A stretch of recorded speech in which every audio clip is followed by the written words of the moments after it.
Hello everyone! Welcome back to my channel. Ayan guys, birthday ko po kasi kahapon. So ako'y taos pusong nagpapasalamat sa lahat ng mga bumabati sa akin sa Facebook at saka sa mga sumusuporta sa akin dito sa aking YouTube channel. Malaking pasasalamat ko po sa inyong lahat kasi nag-birthday po ako kahapon at yun po ang regalo niyo sa akin. Pinaabot niyo po ng 5,000 subscribers ang aking YouTube channel na to. So guys, maraming salamat talaga. Kahit na nilalagnat tayo, andyan pa rin kayo. Ayan, hindi tayo makaano ng upload natin kasi nga sama-sama talaga ng pakiramdam. Mahirap po magkasakit dito sa bansang Arabia. Nasa gitnang silangan po kasi tayo at mahirap magkasakit lalong-lalo na pag nagtrabaho tayo sa bahay lamang. At syempre, sinasabay ko na rin po yung aking pag-YouTube kasi nga mula noon pa man, mga 4 years ago, ako'y taga-subaybay na talaga ni Kuya Bal Santos Matubang.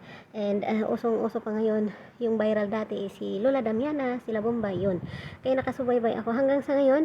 Dumating yung mga love team ni Kalinga Prab na siya namang bibigay aliw sa aking buhay. Aba, nagpapakilig. Lalong-lalo na sila Biancy at si Kalinga Pido.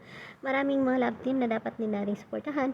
Pero ako'y mas magaan talaga ang puso ko dito sa HC at lalong-lalo na pinapaulit-ulit ko po, binabalik-balikan ko pong pinapanood yan habang wala pang upload si Kalinga Prab. So, again guys, maraming salamat sa inyong lahat, sa inyong patuloy na suporta at pinaabot niyo ako sa aking birthday mismo, pinaabot niyo ng 5,000 subscribers.